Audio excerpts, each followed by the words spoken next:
Good evening, Council, members of the senior leadership team, residents of Pelham. See, we have quorum tonight. I call this special, no, it's a regular meeting of Council, December 2nd to order. And at this time, I would like us to stand if you're able, and we shall sing the national anthem, led by our clerk, Yamazato. O Canada, our home and native land, true patriot love in all of us command. With glowing hearts we see thee rise, the true north, strong and free. From far and wide, O Canada, we stand on guard for thee. God keep our land glorious and free. O Canada, we stand on guard for thee. O Canada, we stand on guard for thee.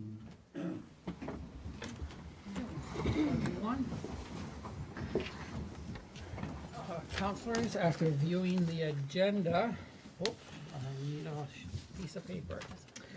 Motion put forward by Councilor Trophy, seconded by Councilor Kaur. Be resolved that the agenda for the December 2nd, 2019 regular meeting of Council be adopted. Does any councilor have any changes to make? Not. Oh, that's Councilor Yes. Hildebrand. I'd like to amend the agenda to add an item of business arising in agenda item number 8. Okay, thank you.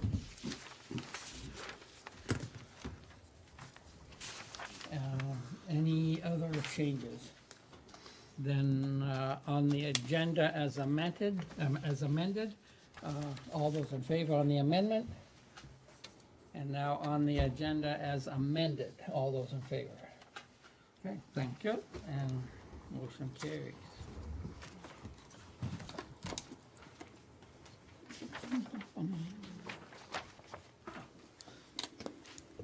Yes, of course.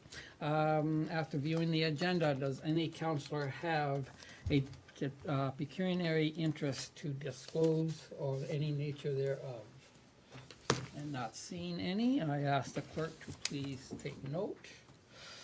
Municipal Act, Section 357 and 358, tax write-offs. So you do have a motion, you just need to call if there's anyone wishing to speak. Okay, so should I do the motion first? Do the motion first and then just ask if anyone is present. Thank you. Motion put forward by Councillor Kaur, seconded by Councillor Hahn. Be it resolved that Council received the taxes written off report from the Corporate Services Department, and that Council approve the taxes written off report in the amount of $857.87 as per the Municipal Act, Sections 357 and 358. And at this time, I am supposed to ask, does anyone want to speak on this motion from the audience? And not seeing any. Once, twice, 3 times. Thank you. I ask Council Nell to vote on this. All those in favor? All those opposed? Motion carries.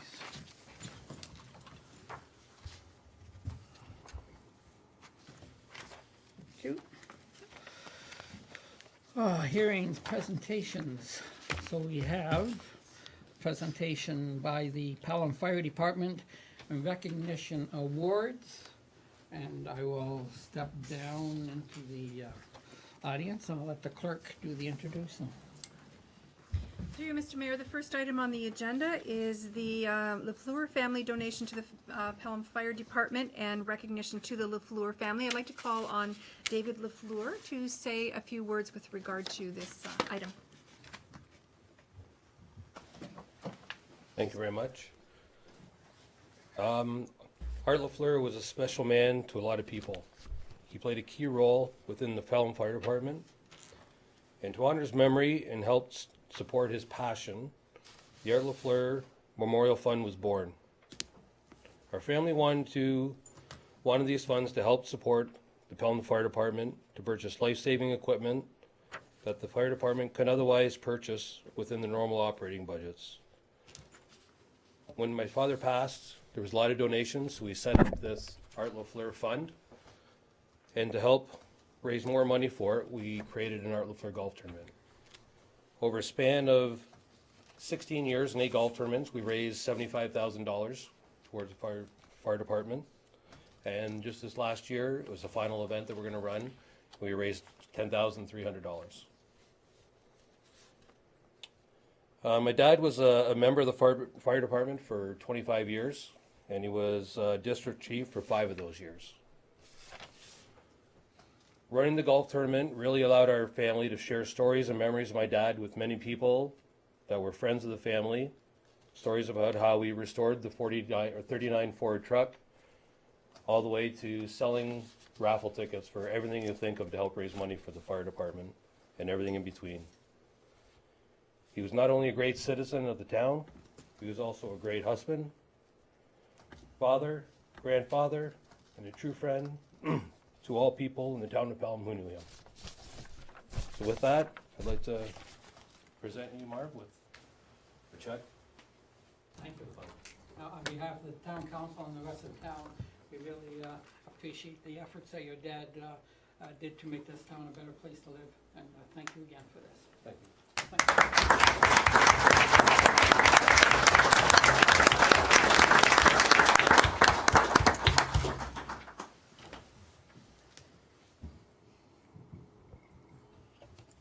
So, through Mr. Mayor, council, senior staff, and the Fleur family, and citizens, and firefighters, good turnout tonight.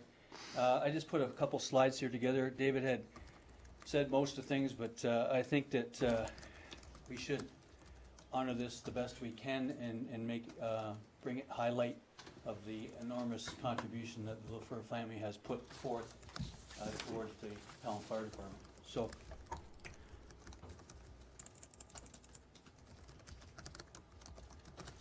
Art, not coming up on the screen, but Art joined the fire department in 1974.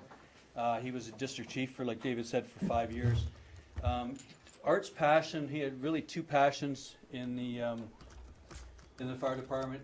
He loved the 39, and I'll show you a picture here in a minute. The 39 Ford was the very first fire truck that the town of Fawn Hill, the Fawn Hill Fire Department at the time, bought new. Everything else to that date they bought used. But this was the very first truck that they ever bought brand new, and it's been in the department ever since. And it isn't quite in service, but it does. We do use it from time to time for parades and so forth.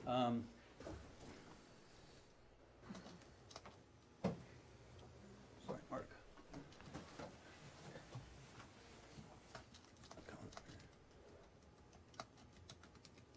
So, like I said, David had said, the LaFleur family has raised over $75,000 to date through, including this year's tournament. It's a picture of Art driving or sitting behind the wheel of the 39, kind of hard to make out, but this is at one of the firefighter functions in the summer of, I don't know what, that was quite a few years ago. There's actually a couple guys here tonight that are in that picture. I won't date you, Frank, but we're in there. So that's quite a few years ago. Yep. Yeah, I got this one. No, it's not. So, anyways, it doesn't matter. It's supposed to make points. Some of the things that we've used this money for, and Art always was a passion of auto extrication, and, fire department equipment and having the best, and always having what we needed to operate day in and day out. Here's a picture of the 39. It's not so shiny right now, but some of the things we bought: auto extrication tools, a thermal imaging camera. We bought communications equipment, portable scene lighting, generators, suppression equipment, and the list goes on. So every year we go to the fund, through all 3 stations, we get together and we pick something that we really need that we can't quite afford through our operating budget, and that's how purchases are generated. So this year, David and his family have indicated that they'd like to spend some of the money on refurbishing the 39, because it is getting a bit tired. We will be doing that, but there's also a little bit more money left after that. We're projecting that we are going to buy some extrication tools. So we're in line to fulfill that need. So this is actually the very first tournament brochure that they had put together in 2003, and we've been doing this for 16 years. So I thank the family. If we could have Linda, I think you're tucked back in there behind the door. So David and Linda and Tammy and grandkids and everybody else, if you want to come up here.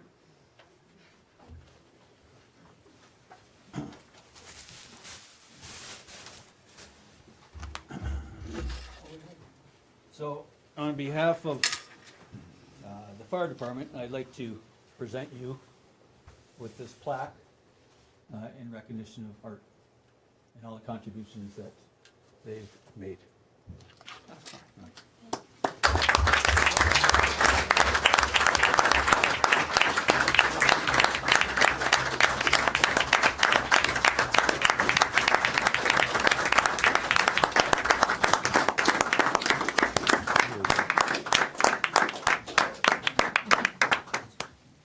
Want to get all the fire people in here? Sure. Come on up, guys. We'll try.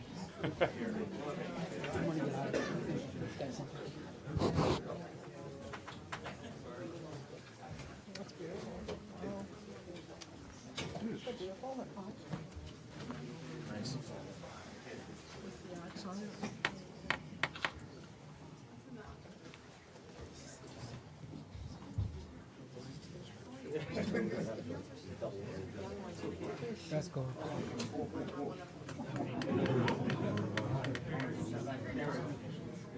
Get us all in? Yeah, way back. Keep going.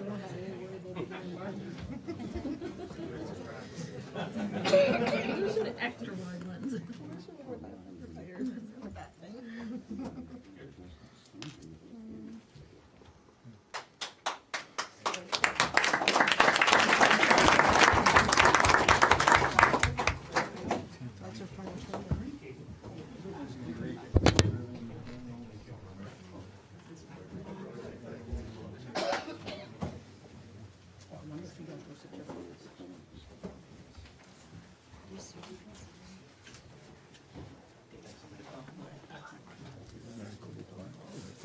You got them? Yep, you're gonna stay right here.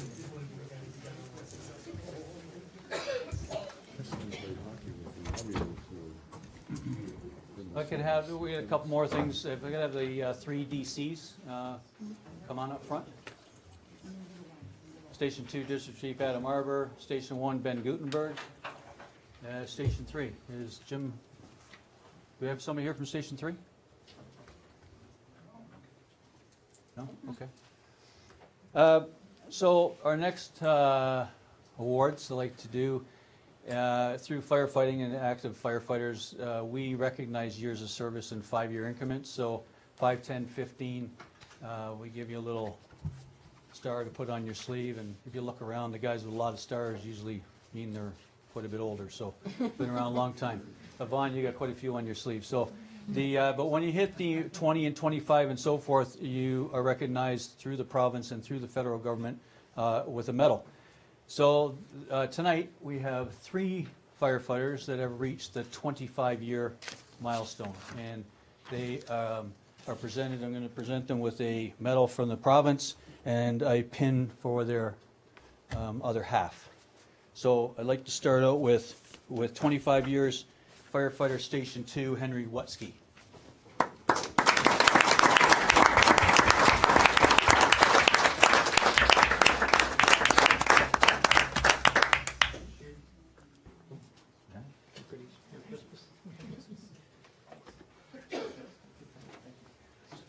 Thank you so much.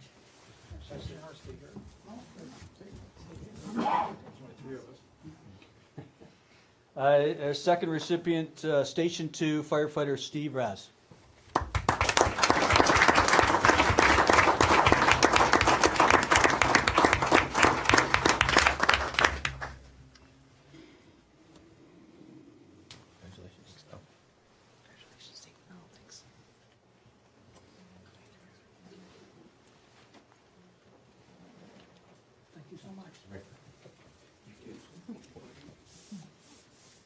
And our third recipient from Station 3, firefighter Terry Beckett.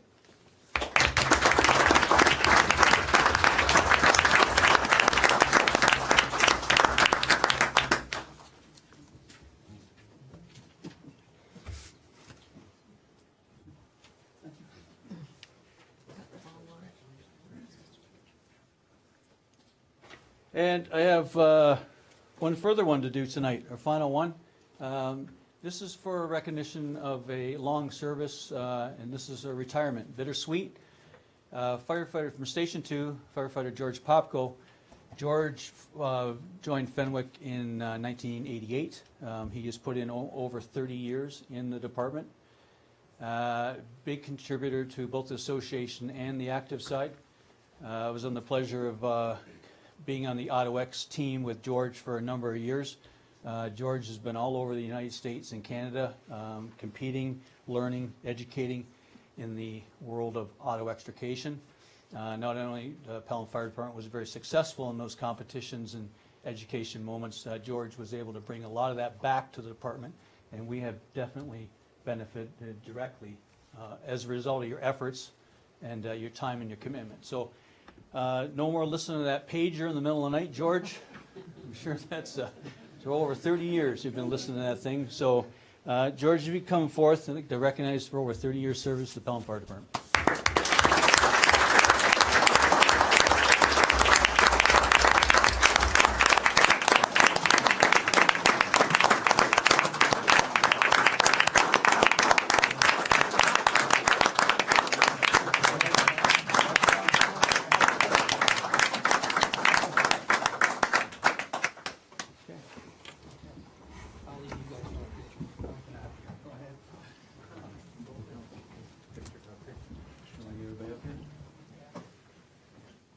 And all the rest of the firefighters not up here? Right? Henry? Come on, Henry. Anybody else like to get in?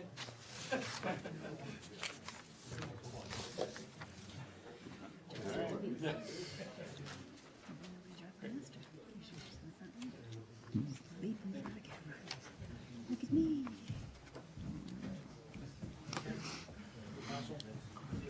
Thank you.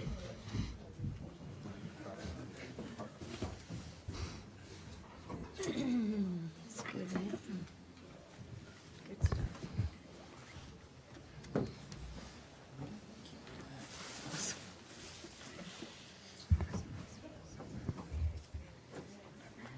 Before we do move on, just one last big thank you to the firefighting crews. Invaluable service you do to the town, and we really do appreciate the hours of training that you guys put in and the efforts you do to keep this town safe.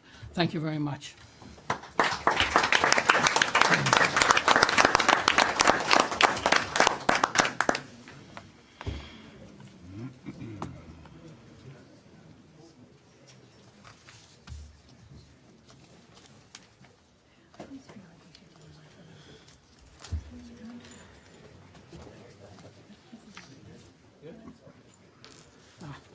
How come I don't have a sheet? We presented, so there's no resolution. No, but how about for the transit? How come I don't have it in there? They do quietly amongst themselves, so What's this one? Thank you. let's see, one is Okay, ladies and gentlemen, we'll continue on with the agenda. We have next delegation is the Regional Intermunicipal Transit Delegation. Speaking on behalf of them is Robert Selwitich. I hope I didn't hurt your name too bad. Okay, thank you. And Matt, you're not speaking tonight? Mr. Salowich has the floor, Mr. Mayor. Okay, very good, thank you. Podium is yours, sir. Great, thank you very much. I appreciate the opportunity to speak to everyone this evening regarding the plans for on-demand transit throughout Niagara region, and specifically in Niagara West. So my name is Rob Salowich. I am the Program Manager of Transit Services at Niagara Region. Give you a brief overview of the different types of things I'll go through in my presentation today. Brief background. I'll discuss some of the differences between fixed route transit and on-demand transit, why we are looking at Via Mobility as our service provider, the specific plans for IMT West, and then as well some next steps that are required in order to move forward. As far as background, in 2018, the Intermunicipal Transit Working Group and Niagara Region put together a plan to improve transit services in Niagara Region, specifically for the intermunicipal transit portion. So those are trips that are traveling from one municipality to another. In that expansion, we identified pilots for Niagara West, as well as connections for Pelham and Lincoln. And in September of 2019, we were able to establish a connection to the Pelham Community Center. So we were really happy to see that got started, but that is just the beginning of what we're hoping to accomplish.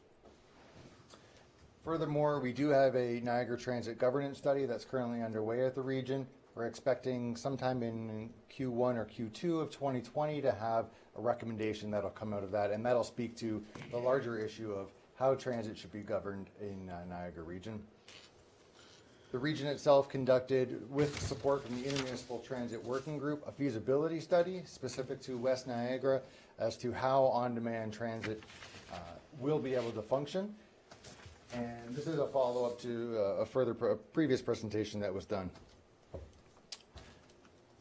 So to compare the two, fixed route is what everyone's familiar with. It's where the bus travels along a predefined route at predefined schedules, and you wait at your stop and you get on the bus. So, it works in areas of really high density where people can get on, but it does lack it in quite a few ways. And so this slide is really a comparison back and forth, so I'll just go side to side for you to follow along. And the biggest one, I think, is the limited coverage area. With a fixed route bus, you need to have a significant number of vehicles in the fleet in order to get any sort of coverage, whereas with an on-demand system, that vehicle can route dynamically and cover the entirety of the municipality.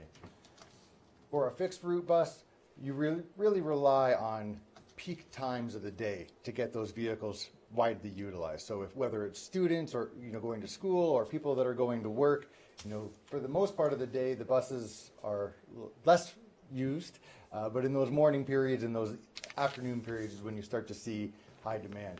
This changes with an on-demand service, and wherever and whenever somebody needs a trip, those vehicles can be utilized. So it changes drastically. Another big benefit of on-demand is that we don't have the same 4-month schedule lag time that we have with fixed route services.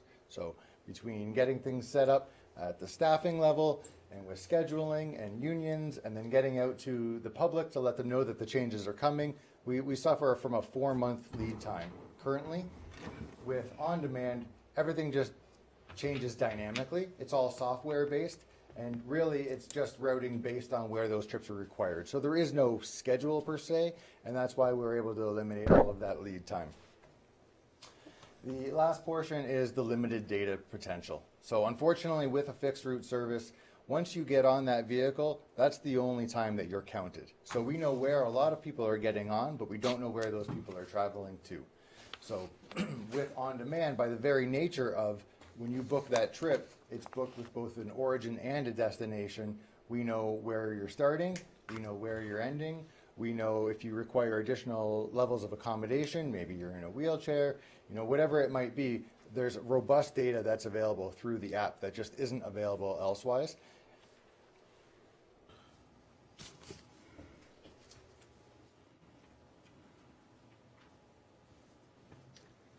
This slide really just highlights the different coverage area that's possible. So in the previous slide, I mentioned the coverage area. The, I guess, magenta type of color that you can see on there is the existing Pelham transit route as it's displayed on the schedule. And the darker color on the right-hand side is the intermunicipal routes that the region runs. So as you can see, there is a connection into Pelham, but it's very limited. You are really only able to service the residents that live close to those lines, and everyone else, unfortunately, doesn't have access to that same level of service. whereas the green buffered area around the municipal boundary represents all of the residents of the community that can be serviced when using an on-demand service. So it's really just more to highlight that coverage area than anything else. I'll briefly just touch on some of the benefits as providers. So as providers, that would be us in this case, the municipalities, the providers of transit services. And again, I feel like I'm harping on it a lot, but it really is mostly about the coverage areas, is that you can provide that access to each and every one of your residents, as opposed to the few that were lucky enough to live on the area that was, dense enough to put a transit route. The second biggest one I would say is the cost containment. So for anyone that's maybe heard about the pilot that's been going on in Innisfil with Uber, there's a lot of excitement built up about that, about having some sort of on-demand in Ontario. But they've really struggled with cost containment. And the reason why they've struggled with that is because of the way that the pricing was done, and they're essentially doing a discount off of the fare that they're providing. So the busier the service gets, the more people ride it. That's great, except the more that the town has to pay.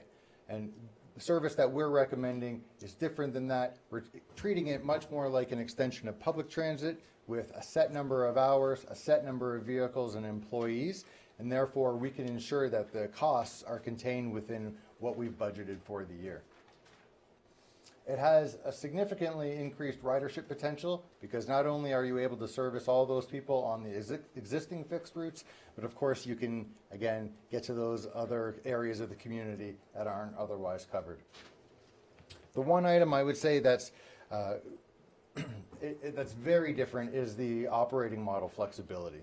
So with the company that we're currently looking at, they run what's called a corner-to-corner model. And this is essentially where it's safe to do so, the rider is expected to contribute by moving out to, say, the next major intersection. So again, that's where it's safe to do so. And on a road where there are no sidewalks, they wouldn't be expected to go, walk any sort of distance. They would get a door-to-door service. If the person was in a wheelchair, they wouldn't be expected to route out to a certain area. The reason why this is done is to try and cut out a lot of the time that would be lost by routing in through people's neighborhoods. And you can more or less stick to the major roads, and it does save a significant amount of time in doing so. An on-demand service also eliminates the need for a separate specialized transit service. So at Niagara Region, we run Niagara Specialized Transit, delivers over 30,000 trips. But again, these trips are all trips that could be accommodated within an on-demand service, and it's because the vehicles are wheelchair accessible. So nobody needs to sign up ahead of time and go to a doctor for approval. You download the app or you call in for some assistance in getting that account created, and they put right into that system that you have, let's say, a wheelchair or you have a walker. And from then on, every time you're requesting a trip, it's pulling up that profile, and they know what you need. So there isn't a need to run these sort of dueling systems that provide similar services.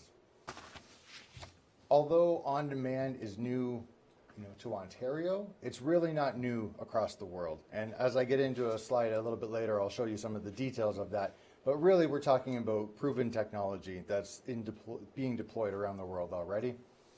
And the last benefit is, it's a bit of a cliche term, but it's big data. And I touched on it before. These companies that are doing this, they recognize that they have to be different than the Ubers and the Lyfts of the world. They need to make sure that the municipalities own this data. They want to make sure that we're empowered to make the changes that we need for our service and for our residents, as opposed to with an Uber or a Lyft, they tend to be focused on the dollar bills that they're able to bring in. Now for the riders. So what makes this better for a rider? So the first, as I mentioned a little bit earlier, is the unique user profile. But once you get that set up, the service already knows what type of accommodation you require. 2 is accessible vehicles. Much like our fixed route services, these vehicles would be wheelchair accessible as well.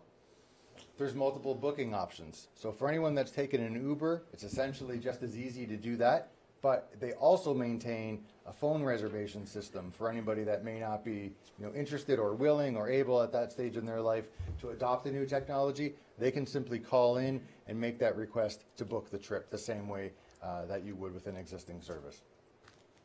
Same day service. Because the technology is routing everything in real time, there's no need for lead times of booking services days or weeks in advance.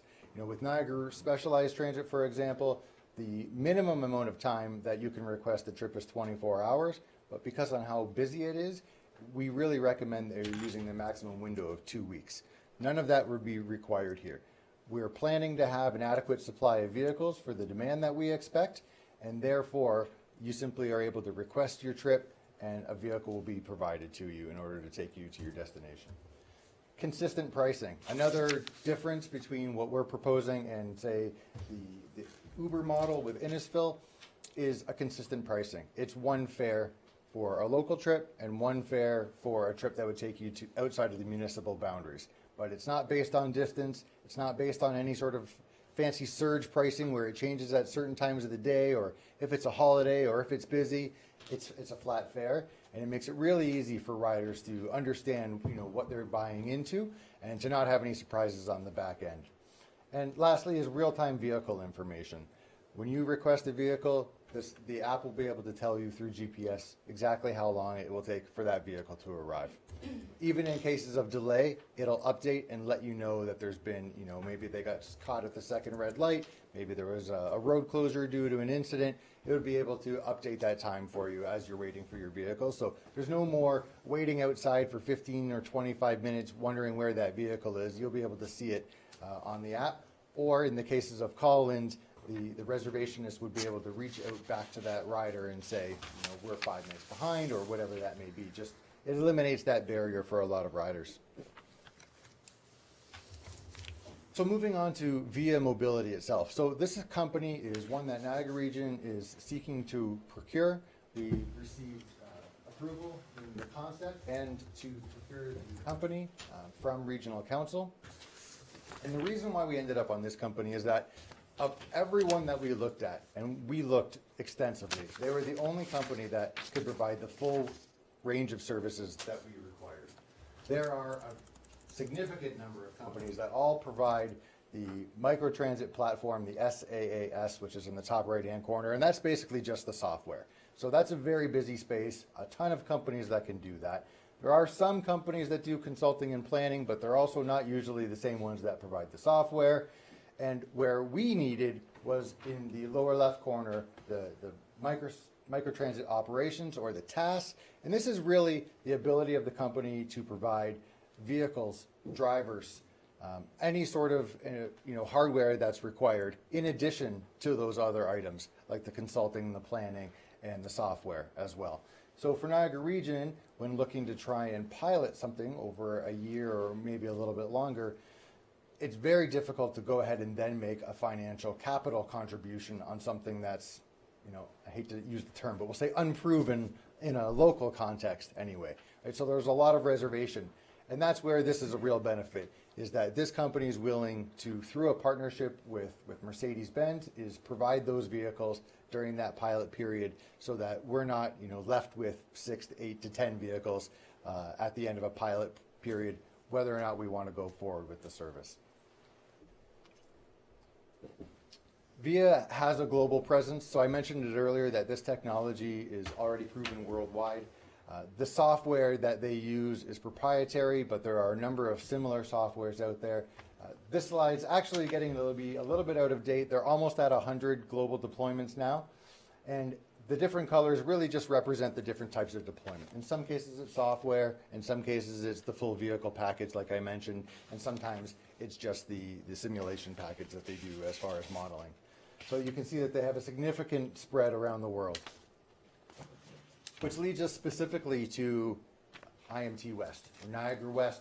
And, for the purposes of our consultation, we've really included that to be Grimsby, Lincoln, Pelham, West Lincoln, and Wainfleet. So previously we had identified that there's a lack of connectivity for these different municipalities, and we want to make sure that we're not only providing connections within the municipality, but also connections to the neighboring municipalities, whether that be through GO train stations or whether that be through the transit network. But beyond that, we wanted to make sure that it was a seamless experience. If we were to go to each individual municipality and start a separate service, who do you call when it's time to go in between municipalities? Do you call the region? Do you call the city that you started in, the city that you ended in? Whereas if we all work together through a partnership, it'll just be one service regardless of where you're starting and where you're ending. Again, this concept was approved on December 12th, in November from Regional Council, and we're pending budget approval on December 12th. We're aiming, assuming we get that approval, at a deployment sometime in Q1 of 2020. I think based on our recent conversations, we're looking at April 1st as of now for a deployment.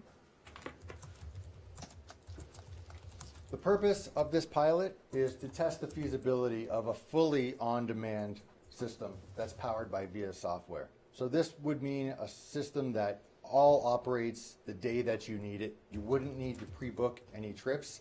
You would just make your request. And because we've done the modeling work ahead of time, we know how many vehicles we're going to need, and we know what the estimated wait times will be. And that'll be set out as part of the service parameters once we're able to get a little bit further and confirm the different partnerships that we're investigating. To give you a bit of an example, the vehicle requirements if Pelham was going to set up its own system would be 2 to 3 vehicles of on-demand service, and that would not provide you any connections outside of your municipality. The region, if we only delivered our intermunicipal service that we have the jurisdiction to provide, we need 7 to 10 vehicles. However, if we partner together along with the other municipalities of West Niagara, we only need the same 7 to 10 vehicles. And this is because of the routing efficiencies that we can find by stopping within each municipality and picking up people and taking them to the other. So by working together, we can drastically reduce the cost of what it would be if everybody set up their own individual system, which is, unfortunately what we have now in a lot of municipalities. Everyone has their own different transit system. So we're looking to find more integrated solutions on that front. As far as connectivity, so this is really the highlight of the program, is it would allow any resident in West Niagara to go to any location in West Niagara. The only caveat being that sort of 100-meter corner to corner that I mentioned, where it was safe to do so. But it would also provide connections to St. Catharines Bus Terminal, the Welland Bus Terminal, and Port Colborne City Hall, because that's where all of the transit locations are. So you would have access to the entirety of the region through that process. And when you're coming back to your home municipality, those would be the same locations that you would pick it up going. So it's not a taxi. We're not going to take somebody, say, from Pelham all the way to Niagara Falls, but we will take somebody from Pelham to the St. Catharines Bus Terminal, and then they can transfer onto an NRT bus to get to Niagara Falls. So we're trying to integrate by, A, helping you get to where you need to go within the context of West Niagara, but when you need to travel to the other side of the municipality, we want to make sure that you still have a way to do so, and you're not sort of being left out with these 2 separate systems. Now, there are still some additional considerations. The service parameters that we set will help define the costs, and it depends on the number of municipalities that end up partnering. It depends on the number of hours that we set for the service. Obviously, the more hours that we provide, the more it's going to cost. Also, the number of vehicles. We've got some modeling work. We think we know where that number should be, but it's still a range. So if we set it at the low end and leave ourselves a bit of flexibility, it'll change the cost a little bit here and there. The consistent pricing I touched on earlier, we're estimating right now that it would be $3 for the local trip within your municipality, and it would be $6 to travel between municipalities. And this is consistent with the pricing structure that's being put forth by the Intermunicipal Transit Working Group, so that all transit fares within the region fit in with this fare structure. So it's really in line with the work that we're doing elsewhere in the region. The suggested pilot duration is 1 year. We will include an option of up to another 12 months. And the purpose of that time frame is really to try and align with whatever recommendation might come out of the governance review that I touched on in the background. But it also allows any existing transit provider in West Niagara to reallocate their resources from their existing fixed route service to this on-demand service. And again, I think I touched on earlier, the expected deployment would be April 2020. So where do we go from here? The next steps. We've received regional council approval on November 14th. We're going for budget approval on the 12th. And beyond that, it's about establishing the local partnerships. So we want to make sure that we can bring on as many partners as possible. That way we can ensure that people are getting the most connective system that's possible. As far as Pelham specifically, we do need the endorsement of this council in order to move forward with a partnership. We would be looking at providing an integrated service. So again, that would be one system as opposed to multiple different systems. And then we would begin putting together a plan for community engagement. This isn't something that we would just start and hope that people picked up and figured out how to use. We're currently planning on extensive community engagement. That's, parks, churches, community centers, virtually everything that we can think of. And it's everything from presentations to signs, to being in the newspaper, to being out there in person to show people how to do it, and riding the routes, the existing fixed routes before anything changed, to make sure that everybody's got the app, they know how it works, and they're familiar and comfortable with using the service. Once we get past that point, it's all about the implementation.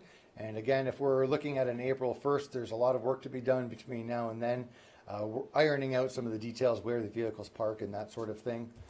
And once we go ahead and launch, we want to make sure that it's running the way that we thought. So one of the highlights I mentioned was that we can change things as needed. And so there'll be a process of constantly evolving the service to make sure that we've set things accurately. Do we have the right wait times? Are people getting the trips when they're expecting? Is the on-time performance what we expected it to be? And then we can make changes as may be needed during that time. I'd be happy to answer any questions that anybody may have. Okay. Thank you very much for your presentation. Definitely exciting things in the horizon, that's for sure. I have some questions, but before I ask any, do any councillors? Councillor Hildebrand. Through you, Mr. Mayor. How is this program being funded? Through you, Mayor. So the program is being funded in a couple of ways. One, the Niagara region is already looking at implementing an expansion of this service to West Niagara. But because of our jurisdictional requirements, we are only able to deliver intermunicipal trips. So trips from one city to another, which is where our local partnerships come in. So by having a financial contribution from whatever partners are interested, we can then also deliver the intra-municipal trips or within. So the recommendation that we're seeking is the reallocation of existing transit dollars into this service so that we can have a single integrated body. Through you, Mr. Mayor. Does that the reallocation just mean the reallocation of the gas tax that we receive? Is that the reallocation of funds? Through you, Mayor. It would actually be the reallocation of existing net levy and gas tax dollars. So the point is that the Niagara region isn't seeking anything additional to what's already put into your existing transit service. I guess the question through the treasurer then is, can you inform me what that number is? And is that then going to be a fixed number? The number doesn't change.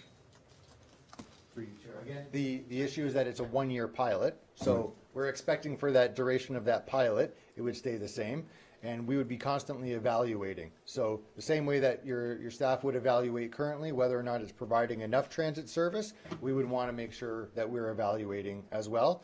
Based on our numbers, we don't see that it would change in the first 12 months or even 18 months. So I wouldn't expect there to be anything different, but I would always hesitate to put a hard and fast answer on that. So through you, Mr. Mayor, it's approximately $235,000. That's the town's portion of what we're currently paying for our transit. So pardon? That's your guess. No, that's the town's share of the cost to run the transit. So my understanding is that we would have this service, this enhanced service, and it won't cost us more than what we have in our current 2020 budget.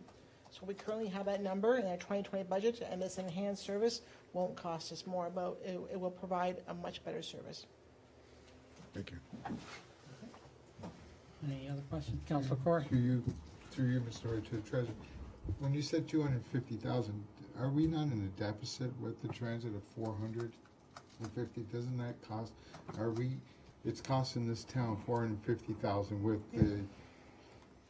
No, through you, Mr. Mayor, it's costing, the town's portion is roughly 230,000, 230. But still, it's costing taxpayers either through a grant Well, with no, that's the subsidies? net amount. The net amount through our tax levy is 230,000. Okay. And then we're getting substitute through you, we're getting substitute through other partners. Yeah, but But that's it's the still net amount. costing us 450 No. flat. Okay, that's the gross amount. So the net amount, the actual cost to the taxpayer is the 230,000. Because we have grant money. Yeah, but that's still Offsetting. taxpayers' money. Well, no, Grant money. the grant money is coming from the government. Okay. Yeah. To you, Mr. Mayor, to Robert, thank you very much for your presentation.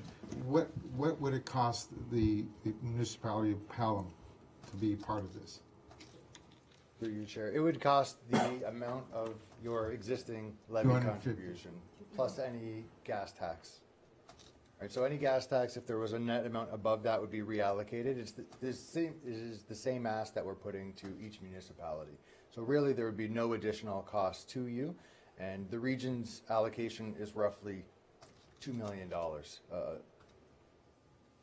Through you, Mr. Mayor, what do we do with the existing system we have now? Do we not have contracts? Through you, Mr. Mayor. The existing system that we have is running right now month to month. Our contracts are up and they're running month to month until we decide where we're going to go from here. And through you, Mr. Mayor, is this going to be a sharing program? So if the Mercedes van goes by, picks me up on 29 Vinemont, and then there's a person on Haste, does he deliver me first, or does he say, wait a minute, I have another passenger, and we, instead of going back and forth, I just don't know, is it one vehicle, one person, or is it one vehicle and a number of people? Through you, Mayor. It's a shared ride service. So the service, it may not drop you off first just because it picked you up first. It would be routed dynamically. So it may pick you up first, pick up a second person, and drop them off on the way to your destination. Or if your destination was closer, it would do you first. And so it really just depends on each specific situation. But the reason why this software does so well is because it prioritizes shared rides.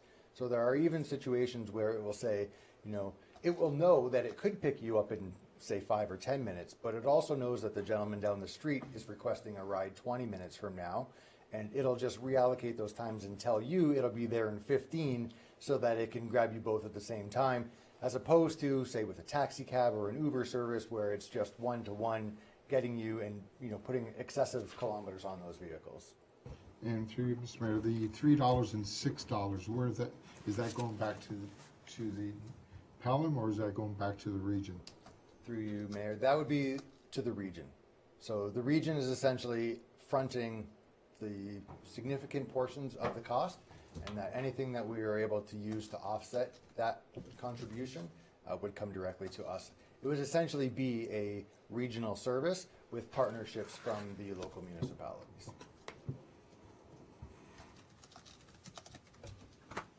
Through you, Mr. Mayor. So essentially, with this service, the region is taking it all over and Pelham is no longer involved. Is that the concept? Through you, Chair. So that is one way to put it. I guess it certainly would be essentially an upload of that service, but we definitely much prefer to think of it as a partnership. There are a lot of items that we still rely on the local municipality to provide feedback and information on. And a lot of times when, you know, residents are giving that feedback, they're still going to be giving it to the local municipality, even though, you know, it might be coming out of the region's office. And through you, Mr. Mayor, do you need all 5 partners to implement this, or if, say, it was only Lincoln, Pelham, and Wainfleet, do you need all 5 of them, or what's the minimum we could do this Through you, with? Mayor. So I don't actually have a minimum number of municipalities that I need. The region could look at providing, as I mentioned, the intermunicipal trips only. So that way, if you were not in at all, we could pick up residents from your community and take them outside of your community, but we could never help service the community itself. So really all we can help do is help your neighbors, but we can't help your municipality in that sense.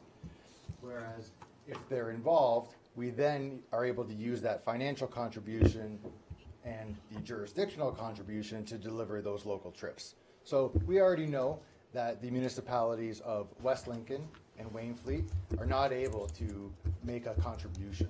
They don't have any financial contribution currently to a transit system. There is no reallocation. The net levy increase on them is a significant percentage for those councillors, and at this time, there isn't interest in doing so. So in those municipalities, they would get that sort of reduced service, where we can take people outside of Waynfleet to, say, Pelham, and we can take somebody from Pelham to Waynfleet. But once you're there, you can never get that connection within the municipality. And so we've heard very good things from Lincoln. In fact, I have a very similar presentation coming up in Lincoln on Wednesday evening. And we have on December 16th, we're going to speak to Grimsby Council as well. As you may know, they've been toying with the idea of transit for a couple of years now. So they've asked us, the staff there has asked us to come out and give a similar presentation to try and gather support there. So my question, do you, considering that perhaps West Lincoln and Waynfleet don't join, where would you headquarter the bus or the vehicles? I mean, it's quite a difference between Pelham and the far side of Grimsby. So wherever you put the home base would be would have a significant, perhaps, on travel time, or maybe not if it's on that software system. So, yeah, no, absolutely. So there's really two aspects here. When we're talking about stationing the vehicles overnight, once the service ends, we'll be working with those interested municipalities, those partners, at finding locations that, would spread it out adequately so that we don't have a significant number of hours of driving sort of after the service is on.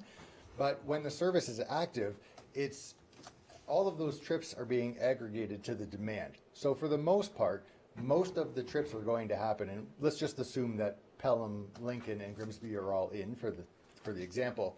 Most of the vehicles would be in that area, and only when somebody from Waynfleet requested would a vehicle go down to that area, which actually means that you benefit from the entirety of the fleet as opposed to one vehicle itself. And the amount of the contribution that we're asking for, if you were to run it yourself, equates to one vehicle. So for the same amount of money that essentially we're asking for, you can get one vehicle, or you can get into our entire service, where we'll have a range somewhere between 7 and 10 when we land on the final number of partners. So you get a significantly increased service level for that small contribution. Yeah, okay.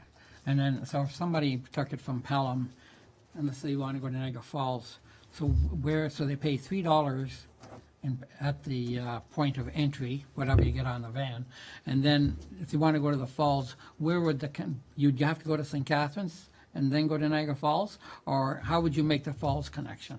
So the three connections that we would have would be St. Catharines Bus Terminal, Welland Bus Terminal, or Port Colborne. So Okay. For a resident of Pelham, I expect that the Welland Terminal would be the closest.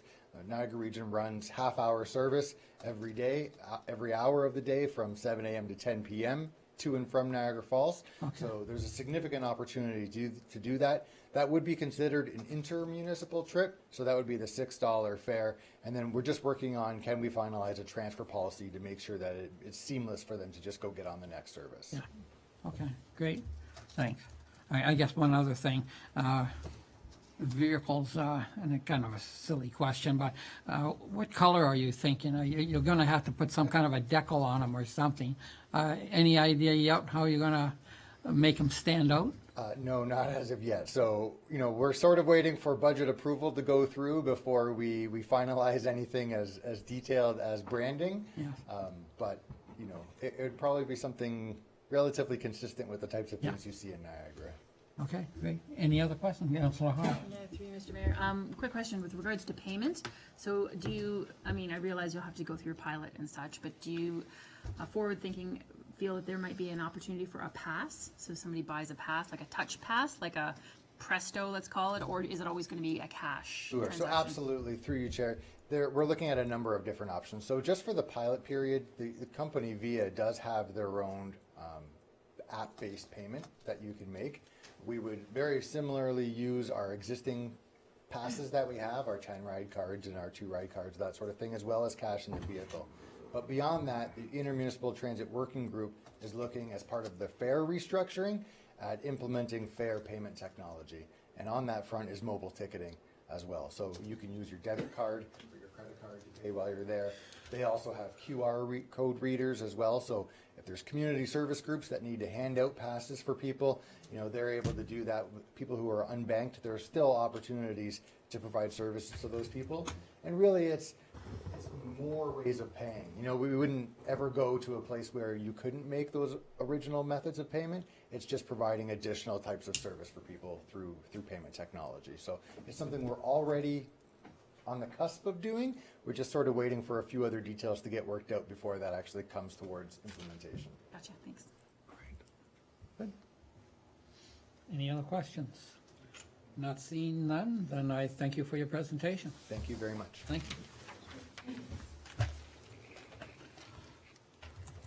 So having motion put forward by Councillor Corr, seconded by Councillor Hahn, be it resolved that Council receive the presentation made by the Niagara Regional Transit Services regarding intermunicipal transit, and that Council approve in principle the on-demand transit service concept, and that Council hereby directs staff to prepare a partnership agreement between the town and the region of Niagara for the provision of on-demand transit service to replace the current Pelham transit system at an amount not to exceed the approved 2020 transit budget provision. Any discussion on this motion? Not seeing any, I will call the vote. All those, I'm sorry? Through you, Mr. Mayor, so what are we voting on? Presentation plus approval? Plus approval, yes. Could we defer that and have more studies? I have no idea. I guess you would have to explain studies. Wow.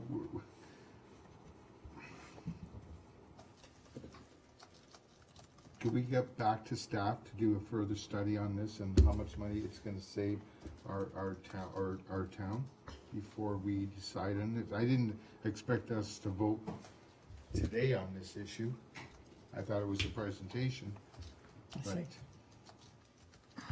I think, personally, I need more information of what I know Robert gave an explanation of the pros and cons, but it didn't give us a number factor in here, and we're looking at over $250,000, and I feel that we need more information before we vote on anything like this. Well, I guess, and I'll talk to the clerk, myself, I would think that the numbers are, we either spend the $230,000 on our own bus service, or we direct staff to come to an agreement with Niagara Regional Transit, and we spend that $230 on demand. But whatever council wishes, do other councilors, this is a discussion. Yes, Councilor Trophy. Yeah, through you, Mr. Mayor. Right now, we're on our current bus service is a contract month to month, and I believe that's going to be at a higher rate, correct? Because we're not locked in for a year. Didn't we have to pay more on that? Through you, Mr. Mayor, we do have an agreeable amount right now. Normally, there's a slight increase in the upcoming year, but the 2020 budget has already taken that into consideration. So basically what this proposal is, this is a pilot that we will not spend any more than what we're planning on spending now. And it will be a higher level of service. So $235,000 for what we're doing right now, to $235,000 with a expanded higher level of service. So basically that's it. It's the Understood. Yeah, thank you. I just. Councilor Corey. Yeah, through you, Mr. Mayor, we talked about grants of $100,000. Where's that going now? Councilor, To the treasurer, or could someone answer that question? Because every time we talked about budgets and what it's costing, we always threw that $100,000 over the last 5 years of $500,000. So where's that money going to now? Is it gonna be our money, or do we have to give it back to the region? Through you, Mr. Mayor. Number one, we have a agreement with the province of Ontario for the grant. It is the town of Pelham's grant. It will stay with the town of Pelham. The $235,000 is the net cost. It's already taking into account the grant. So town of Pelham will still receive the grant. It will still cost the taxpayer $235,000. Through you, Mr. Mayor, I need to see that on a piece of paper before I vote on anything like that. We're throwing large numbers around, and I'm not comfortable in voting on something like this until I see actual numbers and what it's gonna cost the citizens of this community. So I'm gonna vote against it. And, yes, Councillor Hazelton. Through you, Mr. Mayor, I'm of the opinion we have to move ahead because I think this is the way of the future. I think if we can say that the cost is gonna be a net cost of no more than $230,000, it's a one-year pilot project, and that's it. I think we're gonna save staff time. I believe that we should significantly save staff time, not only our director's time, but her staff's time from dealing with all the bus issues. So I'm hoping that that frees up some of her time and she can allocate that towards the MCC. So I perceive this as being a savings to us. So I will vote in favor of it. Thank you. The Director of Treasury. Yeah, so through you, Mr. Mayor, if we don't move forward with the partnership, we would have to go out for an RFP and procure the buses.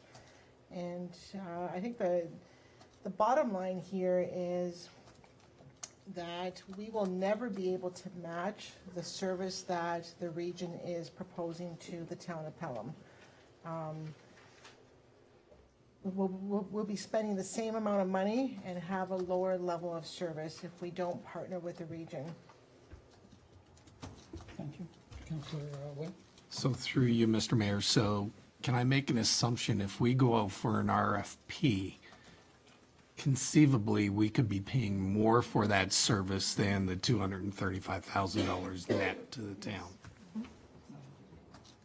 Would that be a correct assumption, Director? Through you, Mr. Mayor, very well it could be. They have a greater level of service, greater amount of buses, greater buying power than what we would. Thank you. Councillor Hahn. Through you, Mr. Mayor, the 100,000 that we've gotten from the province, I think was 5 years, and that ends in 2 more years, right? Yeah. Okay, and so at the end of 2 years, it would be the 235 plus, so 335 then, right? Through you, Mr. Mayor, No guarantee it's gonna continue on. you're absolutely right. There's no guarantee that it will continue on. We have 4 years left. We've only used 1 year. We're actually expecting payment of the first year. And there's 4 years left. But because it's a pilot, and it's a 1-year pilot, the end of the 1-year pilot, if we're not happy, or whatever the rationale is, costs too much, whatever it is, we have the option to opt out, correct? There's no chains tied to us. Through you, Mr. Mayor, absolutely. It'll be a 1-year pilot. We will have our agreement with the region. It's just a great opportunity. Councillor Court. Yes, through you, Mr. Mayor. Believe me, I believe in this program. I just want to see numbers. I want to see numbers in front of me before I vote on something. I want to see what the cost is. I want to make sure that it's on a piece of paper, not just saying, well, we're going to do this, we're going to do that. And again, as a businessman, I wouldn't agree to anything until I had seen a spreadsheet in front of me. And then I say, okay, this makes sense. Because the program does make sense. It's just the dollar-wise that we throw all these large numbers, and I hate to see 6 months from now saying, well, we thought we did this or we didn't do this. And again, we just lack, maybe I'm a number person, and we just lack numbers in front of us to make a decision like this. And that's the only reason I'm voting against it, not because I don't believe in the program. I just believe that this council doesn't get enough information to vote on an important thing like this. And I hate to go back 6 months from now saying, well, we should have had those numbers. If we would have had these numbers, we would have voted something a little bit different. Counselor Cho. Yeah, through you, Mr. Mayor. Would there be an issue if we deferred this to December 16th? And then it'll give Counselor Court the opportunity to receive what he needs, and it still be done in the month of December?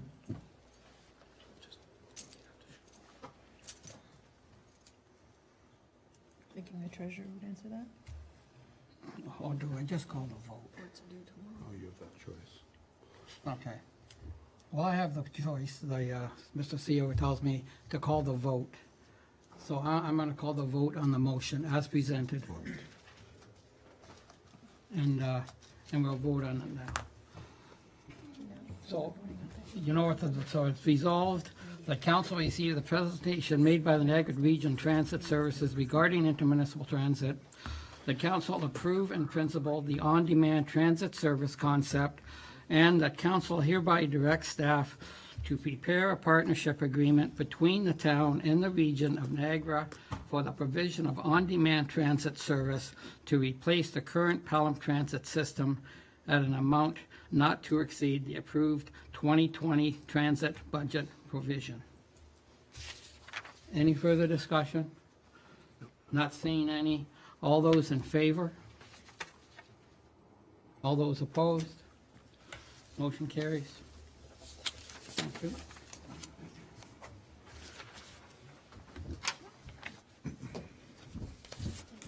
Next on the agenda, delegations, Hospitality Chair, Patricia Shannon. I see you are in attendance. The clerk will bring up your, are you making a presentation of? Yes. The clerk will bring it up, and then we will have your presentation. Thank you.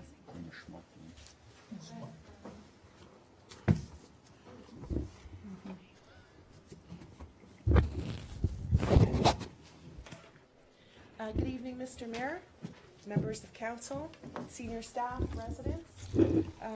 My name is Patricia Shannon, and this is Bill Huseman. We are the chair and co-chair of the Meridian Center Hospitality Committee. I want to start off by thanking everyone for allowing us some time today to introduce ourselves, share with you what our goals and priorities are, and some of the progress that we've made to date. As you know, our broad focus for the committee is to provide advice on how Pelham can capitalize on the new hospitality opportunities that we have as a result of the opening of the new Meridian Community Center.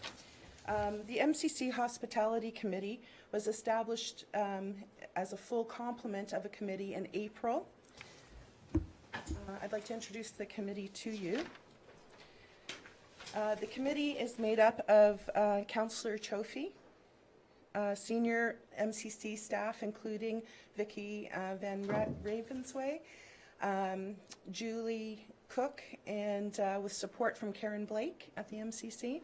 Additional members make up people with experience in both hospitality and community service. So without getting into the number of years that we've all done that, because that would be embarrassing, we have a combined career experience of about 100 years in hospitality and community events. Starting off with Brian McLeod, who brings to the committee extensive knowledge on food and food service, having been an executive chef and a food and beverage manager. Jake Diltz, who I'm sure a lot of people in this room are familiar with due to his service club participation in the town, and Jake's with us this evening. Bill Huseman, who's on my right, has a lifelong career in the beverage industry, in particular the wine industry, and myself with strategic planning, operational planning, and human resources. As I mentioned, the committee started off in April together. We started off by reviewing what our terms of reference are. The council has the full terms of reference, but for purposes for tonight, a quick summary as a refresher is reviewing the sale and handling of alcohol, in particular the activities and policies around that, the sale and handling of food service, in particular recommending efficient and effective ways of delivering food service at the community center, looking at hospitality activities and bringing in field experts so that we can develop programs and opportunities to strengthen the pro forma and to use internal and external resources to their fullest, and to identify possible partnership with other user groups so that we can develop the hospitality services. One of our first order of business for our committee was to familiarize ourselves with the center, its operations, the services that are provided there, the type of events that are held there. And then with the assistance of B. Clark, we worked on the goals and priorities for the committee. I have them listed there as a summary. You have a full set of the goals and priorities, I believe, in your package.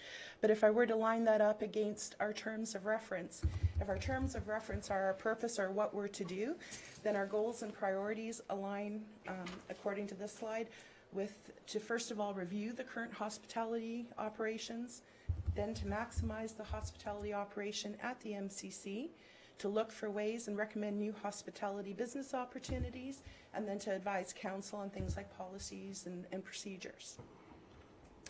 I'm going to move forward with doing a bit of a deeper dive. We're going to share with you what we've been working on and some of the progress that we've made, and I'll turn that over to Bill at this point. Okay, thank you.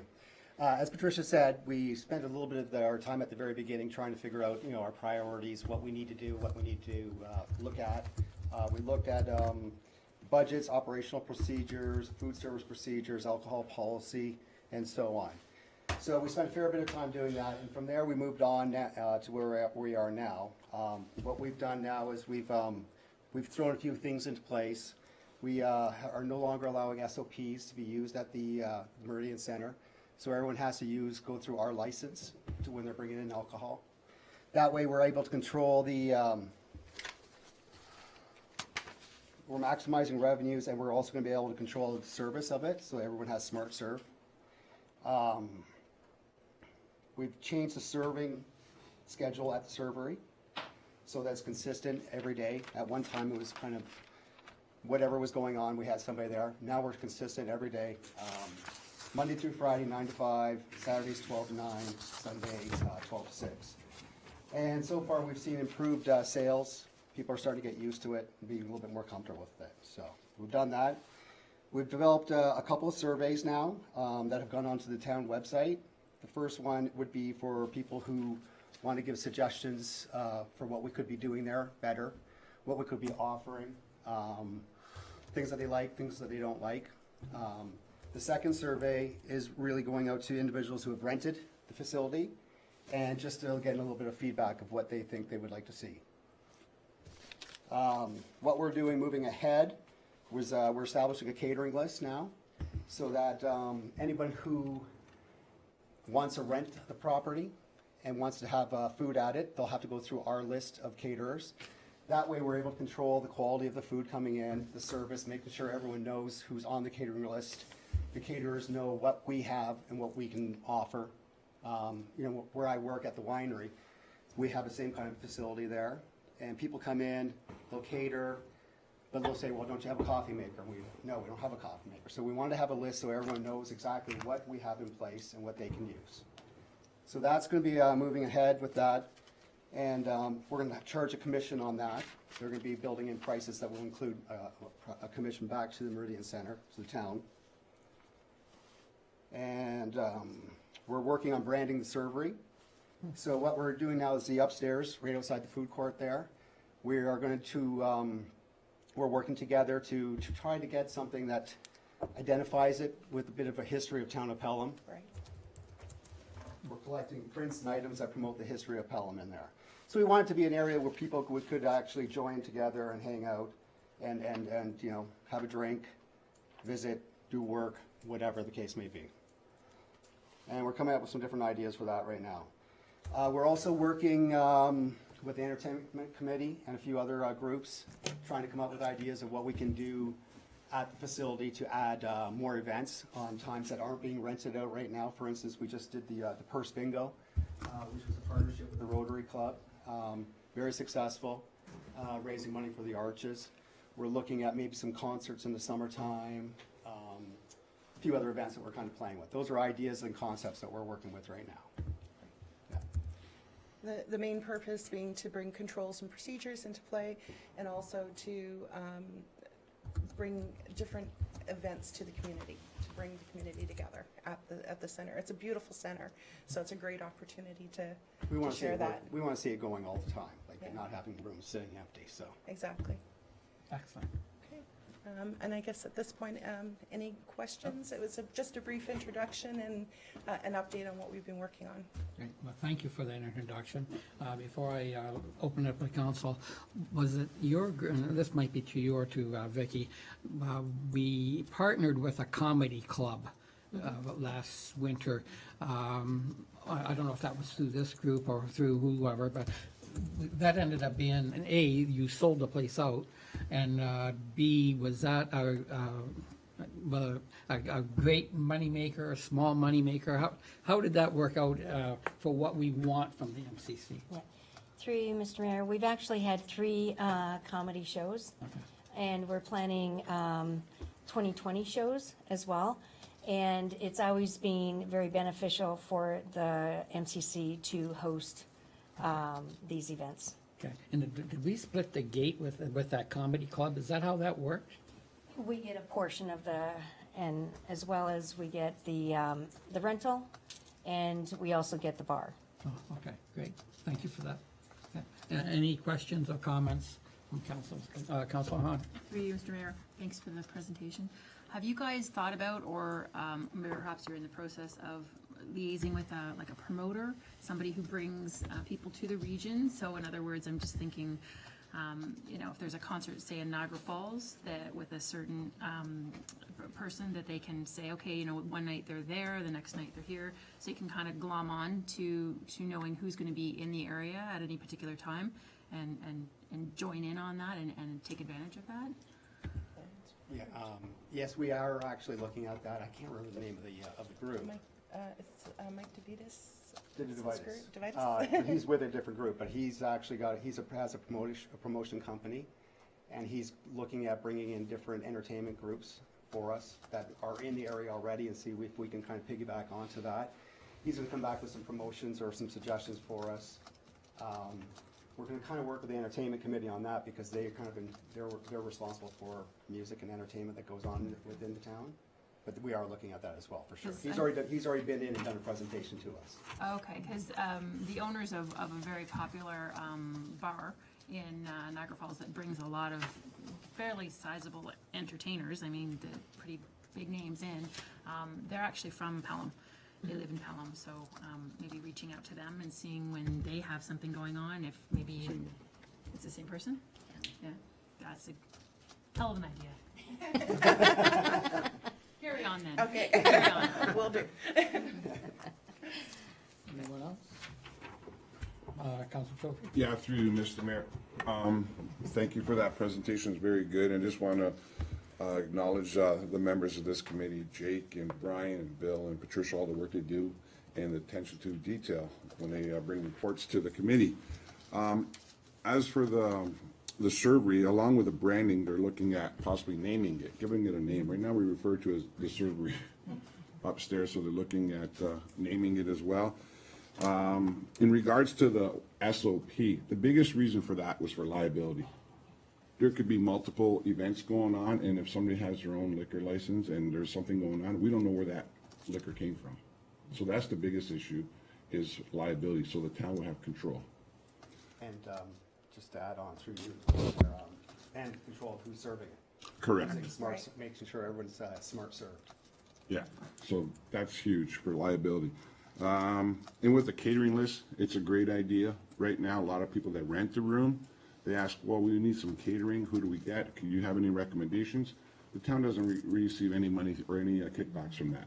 So that's another thing to put in there. And then along with that, everything will be consistent. You know, the quality, and there'll be like a list of them that they can choose from, and they'll all know what they need to bring. Oftentimes they're coming to staff saying, oh, we need a coffee maker. Oh, we forgot coffee, or we forgot this. So that'll eliminate a lot of that confusion as well. So those are just the things. They're doing a great job. Appreciate everything you're doing for the town. Thank you. Okay, I guess that's the extent of the questions. Thank you very much for the presentation. And, yeah, the community, the center, I think by the month, the events seem to be piling up on that. And we thank you for the effort you guys have put into that. Excellent. Thank you. So we have a motion put forward by Councillor Hildebrand, seconded by Councillor Wink. Be resolved that council receive the presentation by Patricia Shannon, Hospitality Committee Chair, for information. Any further discussion? Not seeing any. Call the question. All those in favor? All those against? Motion carries. Thank you. And next is, yes, 6.2.2, I believe, has been put off till December, or till in January. Am I correct, Madam Clerk? Through you, Mr. Mayor, I do have a motion to defer that, but it is at the request of the presenter, but the agenda was already circulated before I received that request to defer. Okay, so motion put forward by Councillor Wink, seconded by Councillor Hildebrand. Be resolved that the previously scheduled delegation by Sarah Premi, Sullivan Mahoney be postponed until January 2020 at the request of the presenter. Any debate? Not seeing any. All those in favor? All those against? Motion carries. Thank you. And now we have 6.3, report of regional councillor. Oh, there is none. Oh. Next time. Oh, I'm sorry. Yep. So then we go down to adoption of minutes. Motion put forward by Councillor Stewart, seconded by Councillor Wink. Be it resolved that the following minutes be adopted as printed, circulated, and read. 1 SC-38 2019 Special Council Minutes, November 18, 2019, and number 2 C-19 2019 Council Minutes of November 18th, 2019. After viewing those minutes, does any councillor have any comments or questions? Not seeing any, I call the question. All those in favor? All those opposed? Motion carried.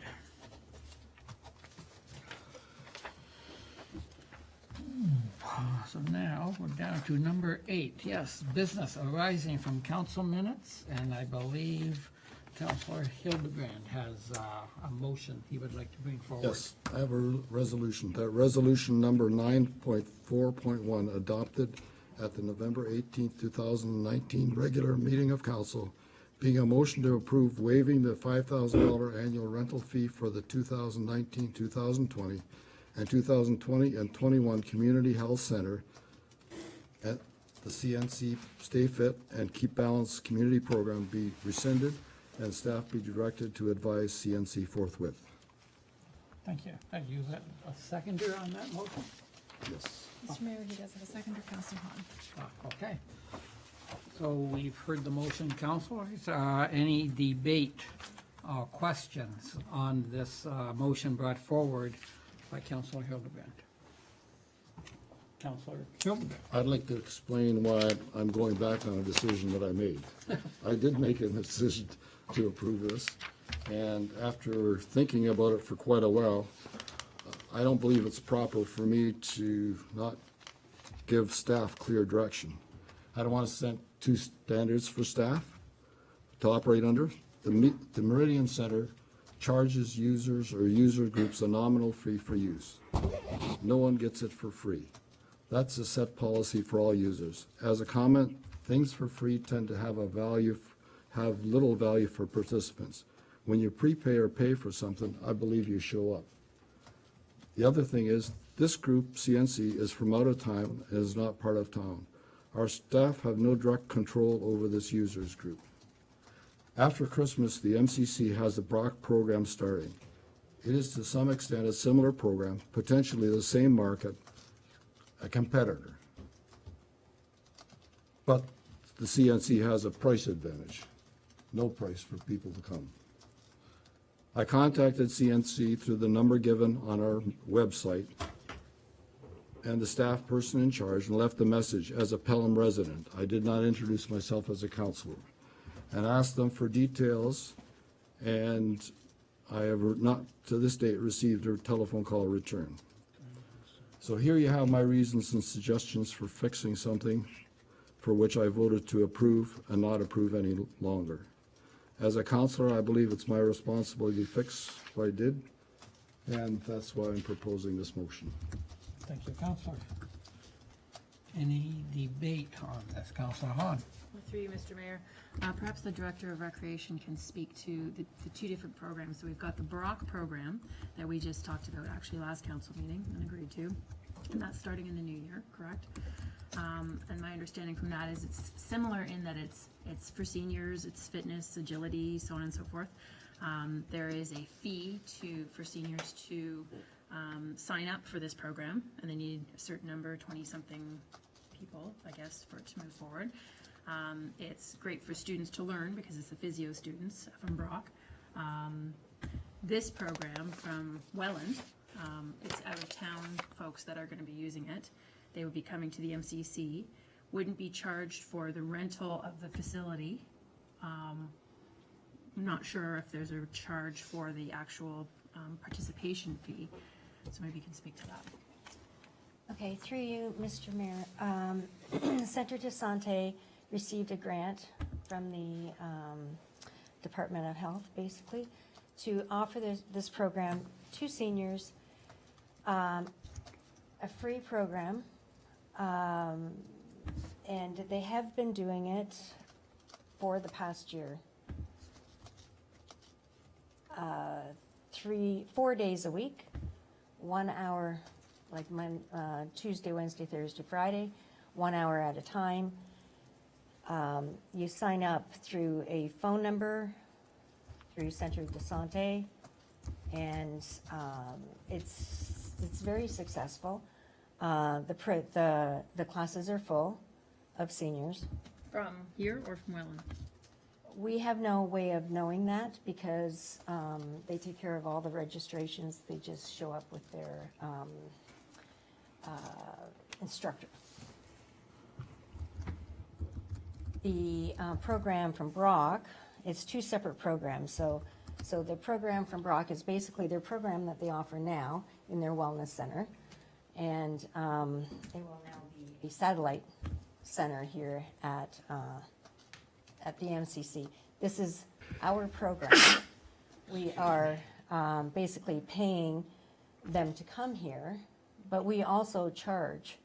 So it is as last week we discussed, it's $120 for a 3-month period. It basically works out to be about $4 a session or a class 3 times a week, Monday, Wednesday, Friday.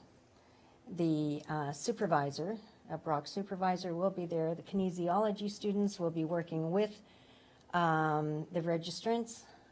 They will have a progress, a personal progress report, and they will have a routine, which is their own routine that they can handle. So since last meeting, a resolution has gone to Centre de Santé saying that yes, you have been approved. We have told them instead of 4 days a week, that it's 2 days a week, Tuesdays and Thursdays, because we have the other program running Monday, Wednesday, Friday. Okay, that was my question. Okay. You're going to conflict with each other. Yeah, so at least they're on 2 separate days. So they are similar, balance and stay fit programs, although the Brock program will have equipment that will be, it's portable equipment.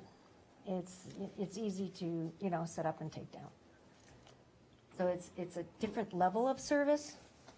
You'll be paying for one, and what was approved previously, it's about $5,000 a year in rental fees that the council is waiving. So is this in the Accuracy room? Is that where it's gonna, is that where it is? They normally, Centre de Sante is normally in the Accuracy room. The Brock program will be, or the Pelham program ran by Brock, will be a quarter of the gym. So I guess my second part of the question is, why was it for 2 years? Like, why would we basically give away rental time for 2 years as opposed to 6 months or a year at a time? It seems like 2 years is pretty Yeah. far into the future. Through you, Mr. Mayor, basically, they requested a 2-year, it was a 2-year request. So where my head's at right now is that we've already told them yes, but at the time that we told them yes, it seems like we also had the Brock happening kind of running around the same time, so there's a bit of overlap and confusion there, I think, on behalf of myself, and it sounds like as well, I'm not the only counselor, so I would probably, extend 6 months or something like that, or a year, but I think going for the full 2 years seems excessive at this stage of the game, because you've got a senior who can choose between doing exercises for free or doing exercises for a cost. It's interesting. Councillor Trophy. Yeah, through you, Mr. Mayor, this question be to the Director of Recreation. With the Pelham program that's going to be operated by Brock, will that be open to anybody in the region or just Pelham residents? Through you, Mr. Mayor, with all of our programs, we open all of our registrations, whether it's kids, adults, all of our programs, to Pelham residents. They're a 2-week period. First, after that 2-week period, it's open to anyone. So if there are spaces left, after 2 weeks, anyone can come. Okay. And through you, Mr. Mayor, that, the original program, that's been operating for 1 year currently? Yes. And from my understanding, there are several Pelham residents that take part in that program, and it focuses on, for seniors, for balance and movement. They lost their funding there for a bit, did they not? Where they canceled the programs from Pelham? Through you, Mr. Mayor, no, they have not canceled the programs. It had been, it continues to this day. It was just uncertain carrying on to 2020, 2021. Okay, I appreciate that clarification because I had a lot of emails and phone calls from residents of Pelham that are seniors that were quite upset that they cannot come and participate in the balance and movement that was helping them to be active with their lifestyle. So, and just through you, Mr. Mayor. So under this funding, the whole concept is that the seniors, if you are in the first session, you're not allowed to sign up for the second session. It's to get new seniors involved. That is the funding mechanism, that you get seniors active and then you get new seniors active, because they can only take up to, I think, 20 in one program and 30 in the other program. thank you. So my question is, if this group is from Welland, they're coming to the MCC because there was no available space in Welland? Is that? Through you, Mr. Mayor, from what I understand, they also provide the same program in Welland. They provide it at the Legion as well here. They provide it at the Lookout Ridge. So they are providing it elsewhere in the community as well as in Welland. I see. Okay, thank you. Through you, Mr. Mayor, from my understanding, this organization, they're not like located, a physical business that's located in Welland. They move around through municipalities throughout the region to offer seniors a program for mobility and flexibility And so the and grant, balance as well. so they get a grant, but the grant is used for instructors? Instructor. I see. And then they try to get like the Legion and different things like that where they can hold these events for an hour at a time and keep the seniors active. Yeah, so the Legion and any of these other venues, they actually give them their room for nothing then, I take it? Through you, Mr. Mayor, that it would be the same everywhere. Yes. Their funding does not deal with facility rentals. Yes. It's just they will pay the instructor. Okay, okay, thank you. So through you, Mr. Mayor, just for clarification then, so this group is paying nothing for the use of the facility? For 2 years. For 2 years. Are they the only group that pays nothing for the facility? And are we setting a precedent for others to say, well, they're doing it for nothing, we want it for nothing? Mr. Mayor, this arrangement was made prior to taking over. So what we did is we contacted Centre de Santé and we said, we don't have the authority to waive fees. We have a community grant process, apply through the municipal community grant process to have the fees waived. We did not hear from them until we've already spent our community grant dollars. And that's the only time we waive fees is, for instance, the art show, the Kinsman home show, the Summerfest. no, it's not Summerfest. So that's the only way we waive fees is through the community grant process. They missed the community grant process. It would have been debatable whether they would have qualified because they are from out of town, but that would have been a council decision. So now we've extended this program in the use of the MCC for 2 more years. 10 grand. Under what authority was that done? We did. We did that last week? Through you, Mr. Mayor. Last Monday, it was put inside the consent agenda. So it was, when you clicked on the attachments, where normally all our attachments are in, it didn't appear there. It was under details. So it was under this other section. And so I think that's how the details weren't detailed. So have we signed this agreement now? Through you, Mr. Mayor, we have not signed any agreement as yet. We, the way it stands right now, we're still talking with regard to times. So what are our options at this point in time? The only comment I'd like to also add is that in one way, I can understand council, of course, saying, well, geez, we're giving this away for nothing first time.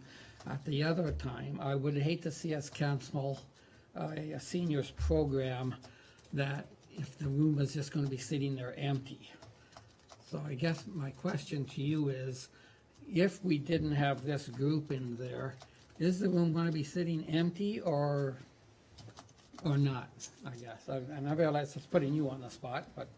Through you, Mr. Mayor, so there's a couple of things. Number one is if it happened that Centre de Santé was not providing this program, then we would be providing the program because we know that there's a need out there. Although it would not be a free program because we don't run free programs. There's somehow there's money either through a grant or through whatever, but we never run free programs. Right. Yeah, and then it would be Tuesday, Thursday, so it wouldn't, because it's a different type of program, right? Yep. The other thing that through Centre de Santé, they know that if we have a paying rental, they will be displaced. We will try to fit them in the Kinsman room if they would fit, or in the gym if they would fit, and if it was available. And if we cannot accommodate, then they would have to cancel their program for the day. We never give up a paid rental. And if council's wish was to leave it that loosely structured, as the director of that facility, would you be okay with that? Through you, Mr. Mayor, as long as you define what's loosely Well, structured. If next month it comes along in January and somebody else wants that space, okay, you rent the space and you tell this group in Welland, sorry, it's rented, we can't facilitate. Through you, Mr. Mayor, that's exactly what they were told in writing, that if there is a paid rental, they would be displaced. We would try to accommodate elsewhere in the building, in which we have, because it's a great program. You know, it's great to see the seniors out there active, and that's what it's all about. It's just the fact that we have waived their fees, and that's fine. We can't accommodate them over at the Old Town Hall. Through you, Mr. Mayor, actually, right at, it wouldn't be what they want, a 4-day, we couldn't accommodate what they want Okay, that's fine. at this moment. Councilor Cho. Yeah, through you, Mr. Mayor. A couple of weeks ago, it was announced that there was going to be a grant for active seniors living. Could we use part of that money to cover the rental? Through you, Mr. Mayor, are you talking about the senior active living designation? Correct. That money has already been spoken for. So when you apply for a grant, you say it's going to be for this, this, and this. And actually the senior active living designation is specifically for the operation of the facility. So they take into account our utilities, they take into account our staffing, just to have the facility open. The other grant, the $10,000 grant, that was specific for new furniture in the seniors lounge, hearing devices for the mic system, and a speaker series. Okay. That's what $10,000 was for. Yeah, through you, Mr. Mayor. I understand what my fellow councilors are saying, but I hate to cancel any programs for seniors, especially if it has anything to do with balance and movement or agility. It's just, but I understand where they're coming from. I agree with you on that. It's a conundrum. Yes. Through you, Mr. Mayor, I mean, there's an opportunity to make alterations. We don't have to full out cancel it. I mean, I agree with both of you there. I mean, it would be nice to offer this, but perhaps a different time frame. I mean, right now it's 24 months. Is there opportunity to look at that? Yeah. Through you, Mr. Mayor, council received a request, and it's up to council to determine how much of this request that you would like to grant. So right now, they are asking for 2019, 2020, 2020 to 2021. And that would be up to council to advise. So now procedurally, Councillor Wink's question was, what are your options? This council's already approved, possibly inadvertently, but has already approved this last Monday. So if you wish it to maintain the status quo, just the approval for the use of the facility for 2 years by this group, simply decline to approve the motion to rescind. If you wish to vary, to either cancel it outright or to make a motion to somehow amend, you still need your motion to rescind because you've already done something and you want to unring the bell. And then I would submit to you that the floor is available for you to move and second some variant, whatever that variant happens, different period of time or different dollar value or some other variable if you wish to insert. So if you're happy, if you're maybe not happy is over strong, but if you're content with the status quo, simply allow the motion to fail. And if you want to make a change, pass the motion and then propose something else. Or through you, Mr. Mayor, they could, the choice is also there to, instead of rescind, you could change that to make an amendment to this motion procedurally, which once a motion is carried or lost, it's meant to be finished. So if there was an amendment proposed that the community programs be reduced to 12 months instead of rescinded, that could be presented as an amendment to this motion. And then if that passes, then that's the amendment.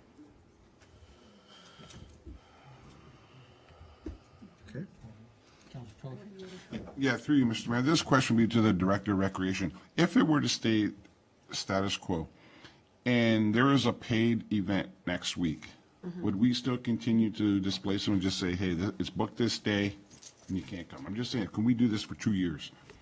Through you, Mr. Mayor, absolutely. Not really, Yeah. right, if there is a paid event, Yep. sorry, it's not available Tuesday, it's not available Thursday. Right now, they're running 4 days a week, correct? Yeah. And we're going down to 2 days a week. I don't know, I just got a tough time of displacing seniors, and one day we're all gonna get there. So, You more than, you sooner than the rest of us. yeah. I wish. Okay, so, yes, Councilor Hill. The problem I have with all of this, I've thought about this many over, whether I should even raise it or not, is setting the precedent. What precedent are we setting for all our other users groups? Because don't kid yourself, they're gonna come back and bite you, because we're giving it away for free. No other user group gets it for free. I know seniors are important, I agree, but $3 or $4 is not an expensive amount to pay. Madam Director, do you feel that this will be a problem going ahead? Through you, Mr. Mayor, I can say that it was brought up at the user group committee by one of the users, and it was not on the agenda. Yes. And at that time, it was asked what the status was, and at that time, we explained that they have requested for waived fees. And the only discussion that was made was that it was thought that people could pay for the service. Yeah. And that was the end of the discussion. Okay. Well, so there is we can let this, defeat this motion, leave everything in the hand of the director. We are setting a precedent, kind of, but at the same time, the director can tell them, well, the only reason they've got that room is because it's not being used at that particular hour of that particular day. So somebody can't come in and say, demand prime time for nothing. I'm sorry, it's already booked. So myself, I would like to, geez, like I say, I don't want to cancel a seniors program and then we end up with an empty room, and it doesn't make us look very good as a community. I understand everybody's point of view. I guess if the director thinks that she can live with this, then I'm willing to go with her decision on that. Yes, Councilor? Mr. Mayor, the only issue I see with that is that if you're saying, okay, well, the room is going to be empty, so use it, then so too would that apply, and this is the slippery slope, so too could that thinking apply to any group. Hey, that room's empty, I'm going to go use it. It's still at the discretion of the, of the director. Council. It's up to council. I'm just saying that I'm happy. I'm glad that the Councilor Bob or Councilor Hildebrand brought this up. It's been a great discussion, and however council wants to go on this. I'm just saying my own personal decision would be I would vote to rescind this, but that's just my own personal, I'm only one vote. If anybody wants to, if you want, I'll call the motion on this. Just give me some direction. It's up to you guys. Well, the motion's on the floor. Yeah, the motion's on the floor, so, you either do accept you it want or to amend defeat it, or do you want me to call the vote? Let's call the vote. So I had made a suggestion earlier that we look at perhaps the time frame instead of 2 years, perhaps it's 6 months or a year. Yeah. And that obviously didn't get any traction. I'll throw it out there again. And if it doesn't, then you basically, it's a yes or no. Yeah. So do you want us to vote on your amendment? Oh, Councilor Mr. Mayor, to the director, these programs that they offer, what's the time span of each block that they offer? So they offer from January, it's basically the same as the Pelham Brock program, from January till the end of June. So it'd be January, February, March, one session, April, May, June, second Okay, session. they're 3-month And then they're blocks. off during the summer, then September, October, November. well, September, October. Whatever. Yeah.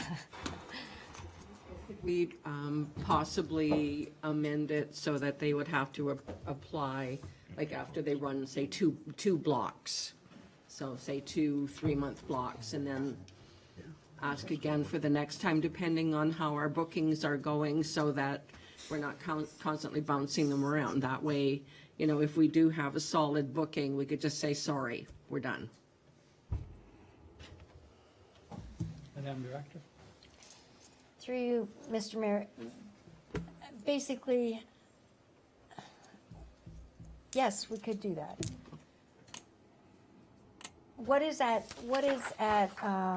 we're asking right now is, are they allowed to have the hall for free? Yes. Basically. Yep. It's not about the exercise, and it's a free program. So the program will still run, although it would be a paid program. That's all, if these people didn't do it. Councilor Court? I'm gonna make it simple. It's a community center, and we built it for the community, and we subsidize a lot of other groups, minor hockey, whatever, and if we can't subsidize our seniors, then we should not approve it. I'm gonna defeat this motion. It's a community center, and it's meant for our community, and if it means seniors get a free ride, so big deal. I just don't see why we have to debate so long on this. Okay. Vote on it and move on. Okay. Any other debate? Because that's what we'll do. We'll vote on the motion. Okay, let's vote on the motion as presented. I'll read it one more time.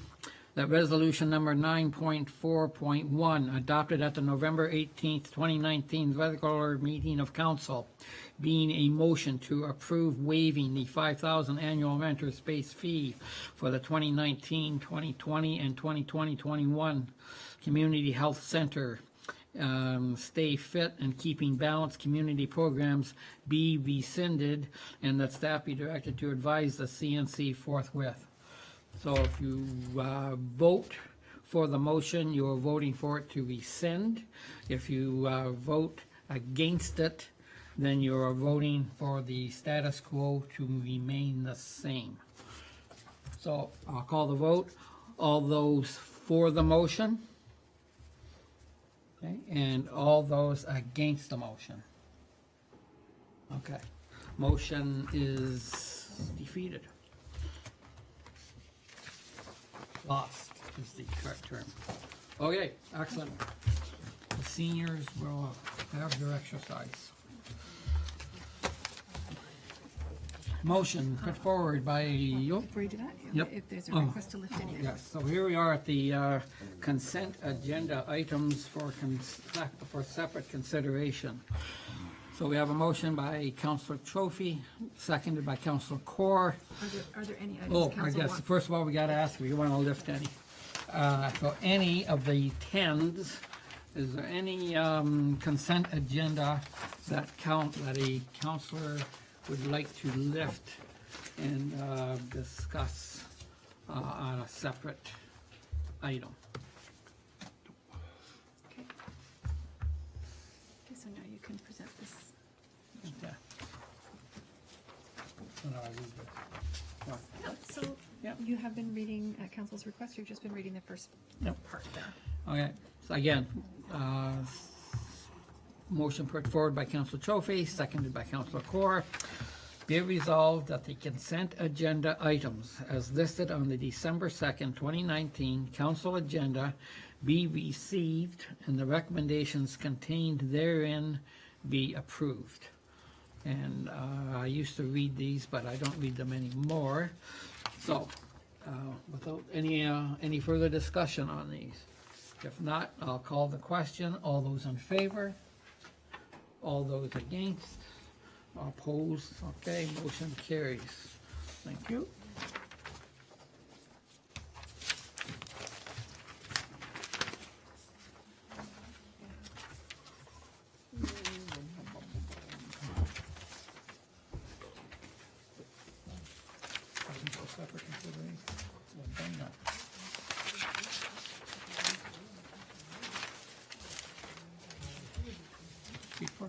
Council, staff reports requiring action.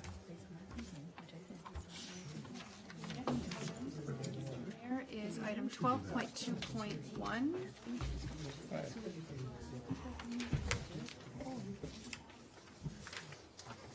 Okay. Motion put forward by Councillor Hahn, seconded by Councillor Corr. And now we're at 12.2.1.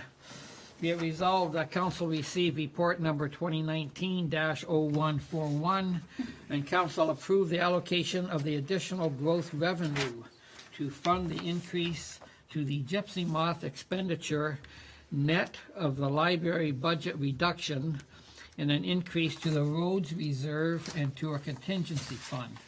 The overall tax levy increase after growth is reduced from the approved 6.05% to 5.95%. Any comments, questions on this, or Mr. CA, would you have any comments, or is it self-explanatory? I think this one is self-explanatory, Your Worship. Thank you. Okay. Any questions by council then that perhaps don't find it self-explanatory? If not, then I'll call the question. All those in favor? Any opposed? Motion carries. Who did you name as the mover and seconder? There are three there. Who did you name as the mover and seconder? I thought it was Councillor Hahn and Corr. Thank you. Yeah, oh, because that one was, yeah. Okay. Thank you.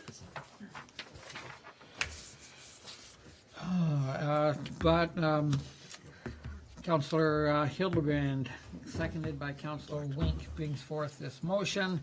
Be it resolved that council receive report number 2019-0139, and that council approve the list of capital projects for the grant submission of the ICIP Green Stream.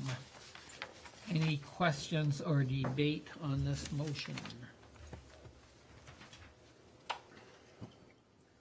Not seeing any. I will call the question. All those in favor? Any opposed? Motion carries.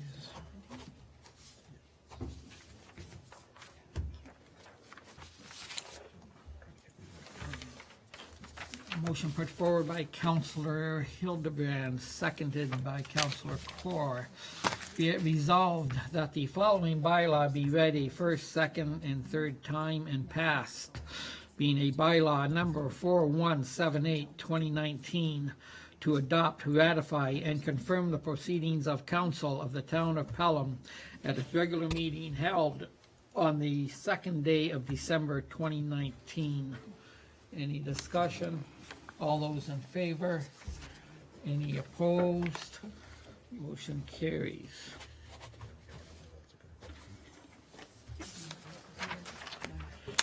And motion put forward by Councillor Hahn, seconded by Councillor Trophy.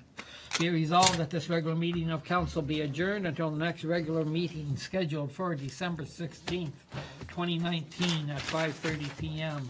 All those in favor? Any opposed? Motion carries. This meeting is adjourned.